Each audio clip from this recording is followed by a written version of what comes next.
Bismillahirrahmanirrahim. As we're discussing general toxicology, it's the third lecture. Today we'll be discussing what is poisoning and what is the importance of analytical toxicology and what are various types of poisonings. So starting with the topic poisoning.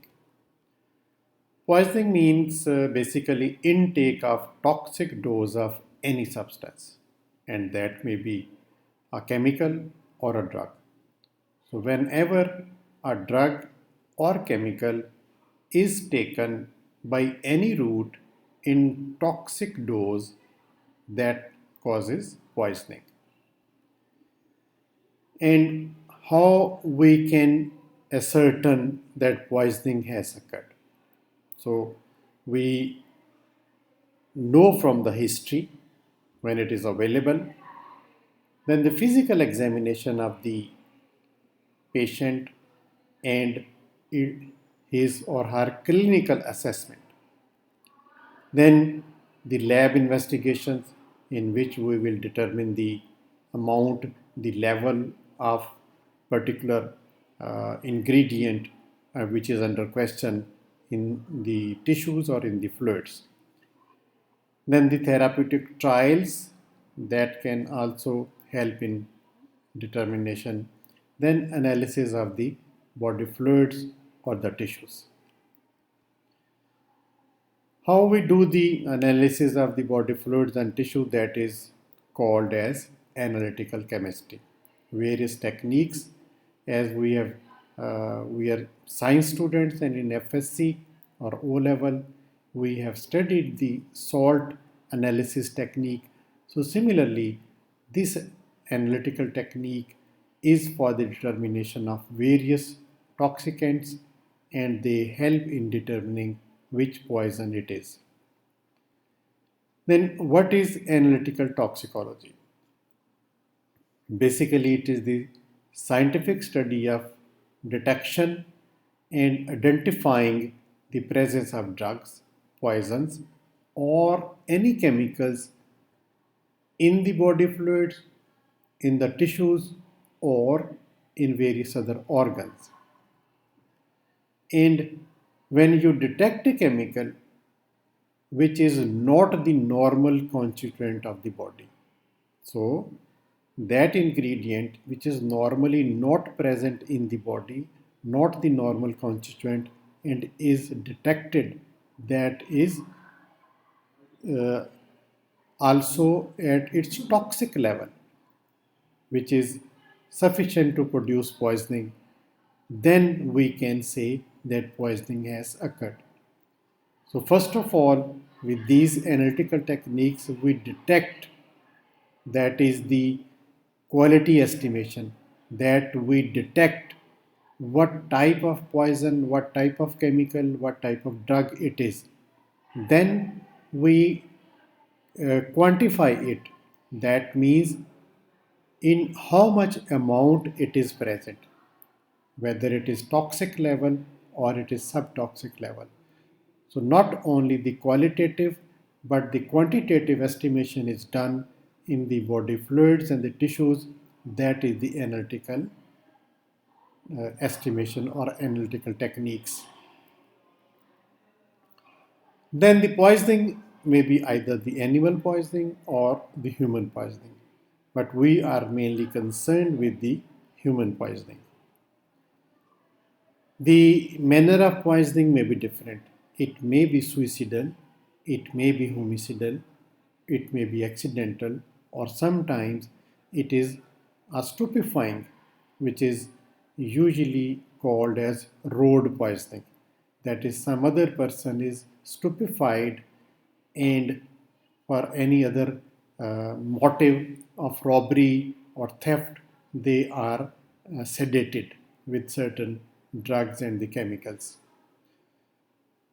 Now, the suicidal poisoning. Suicidal poisoning is basically self-killing by poisoning, and for this many poisons can be used, and mostly they are the cyanide, the opium, the barbiturates, the organ phosphorus, and other insecticides. So the suicidal poisoning is killing himself, the person killing himself or herself with the help of certain poison. Then the homicidal poisoning is the killing of some other person. That means it is to kill other person, and with the help of poisons they are achieve this motive, and commonly they are used are arsenic, aconite and organophosphorus. Now the stupefying poisons, they are used for the purpose of robbery. They are also called road poisons, and the person become disoriented, confused, vertigo and vomiting may occur. Commonly used, these road poisons are the stupefying poisons. They are datura, belladonna, hyoscyamus or cannabis indica. And they are commonly given in sweets and candies. Then the chloral hydrate is a liquid and it is also given in beverages, and it is called as knockout drops. So sudden ingestion may make the person drowsy. That's why it is called as knockout drops. Usually given in liquid like the soft drinks and the juices. Then the accidental poisons. Accidental poison means the poison which has occurred accidentally, and it is due to basically the carelessness of some person. That means the carelessness in storage, that the poisonous and non-poisonous material there are stored together. So that's why they can be ingested accidentally. So different phenyl preparations, different household cleaning items, and sometimes the treatment by the quacks. You can see that the quack, they attract the persons with attractive slogans like it is written, दिल के पट्टों की कमजोरी का इलाज के लिए राब्ता करें. So the people are attracted and they give the medicine, and the medicine given by the quacks, they claim that all the diseases can be cured from common cold to the cancer, and sometimes the poisoning can occur. Then another accidental poisoning is bites by the poisonous animals like scorpions, snakes, and they may cause also accidental poisoning. So these are the scorpions, the snakes, the poisonous lizard, reptiles. They are all poisonous. Poisonous frog and the centipede. So the accidental poison can also be become by coming in contact with poisonous plants, and many poisonous plants, they are poisonous.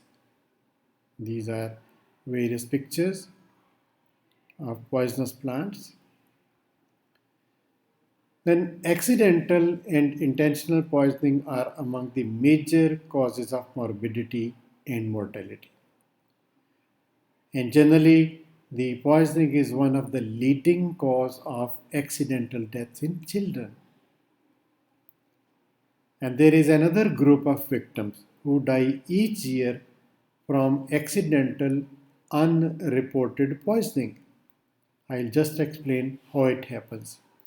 Like the victims may have taken a medicine which caused drowsiness while driving and caused a serious accident, and the cause of death was reported as road traffic accident, whereas the person was drowsy under the effect of drug, and that's why the he was faulty driving and the accident occurred.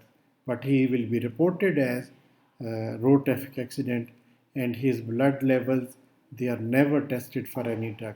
Similarly, sometimes the persons are working in a closed space with a gasoline engine which is running, and he can inhale large quantity of carbon monoxide and he get poisoned.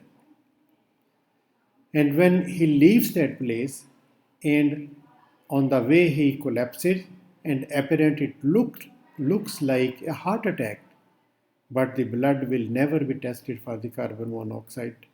So these are few other examples of accidental poisoning which remains unreported.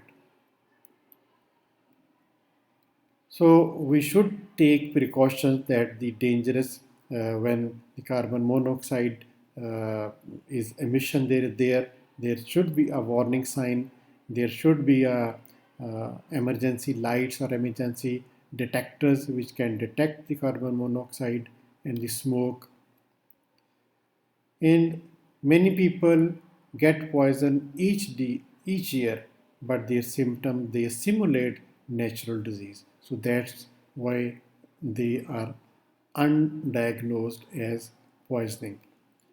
And because of life saving, sometime first aid techniques and quick hospitalization, they survive, and the actual cause remains unnoticed.